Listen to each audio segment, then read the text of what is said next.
दोस्तों आप सभी लोग के साथ आज मैं एक बैड क्लेम एक्सपीरियंस शेयर करना चाहूँगा। हमारे एक यूट्यूब व्यूअर ने हमें कॉल किया और उन्होंने बताया कि उनके पास पिछले 3 साल से एक हेल्थ इंश्योरेंस है। रिसेंटली उनको बहुत तेज बुखार आया जिसकी वजह से वो हॉस्पिटल गए। वहाँ डॉक्टर ने उन्हें एडमिट कर दिया। अगले 3 दिन तक उनका ट्रीटमेंट हुआ और फिर वे डिस्चार्ज हो गए। क्योंकि उनका हॉस्पिटल नॉन नेटवर्क लिस्ट में आता था तो इसलिए उनका कैशलेस ट्रीटमेंट नहीं हो पाया। तो उन्होंने हॉस्पिटल से सारे डॉक्यूमेंट्स लिए और कंपनी में सबमिट किया, लेकिन कंपनी ने उनके क्लेम को रिजेक्ट कर दिया, ये कहकर कि उनका ट्रीटमेंट ओपीडी बेसिस पे हो सकता था। जब कंपनी से डिटेल एक्सप्लेनेशन मांगा गया तो कंपनी ने कहा कि इंडोर केस पेपर में सभी चीज़ें नॉर्मल नजर आई है।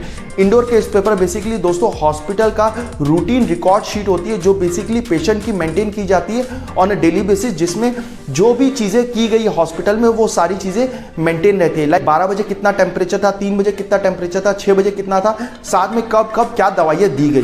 तो उसमें क्लियरली कट दिख रहा था कि 12 बजे जब पेशेंट एडमिट हुआ तो उस समय उसका टेम्परेचर हाई था, लेकिन 3 बजे उसका टेम्परेचर नॉर्मल हो गया और अगले 3 दिन तक नॉर्मल ही था। साथ में जितने भी ब्लड टेस्ट और अदर डायग्नोस्टिक टेस्ट किए गए सभी चीज़ें नॉर्मल आई, प्लस जो दवाइयाँ भी दी गई है वो सारी सिर्फ एंटीबायोटिक्स थी, उसके अलावा कुछ भी नहीं दिया गया। अब जब कस्टमर हॉस्पिटल के पास रिक्वेस्ट करता है कि वह एक्सप्लेनेशन लेटर दे कि क्यों एडमिशन की जरूरत थी, तो हॉस्पिटल वाले भी सपोर्ट करने से मना कर दिए। लेकिन इस एंटायर इंसिडेंट में एक ही समझ आई दोस्तों कि एट द एंड कस्टमर को सफर करना पड़ा। आप बताइए गलती किसकी है, हेल्थ इंश्योरेंस कंपनी की जिसने उसे क्लेम नहीं दिया, या फिर हॉस्पिटल वाले की जिसको पता था कि उसके पास हेल्थ इंश्योरेंस है इसलिए अननेसेसरी बिलिंग की। अगर हमारे द्वारा दी गई इंफॉर्मेशन आपको यूजफुल लगी है तो वीडियो को लाइक करें एंड शेयर करें ताकि आप जैसे बाकी लोग भी जागरूक हो सके।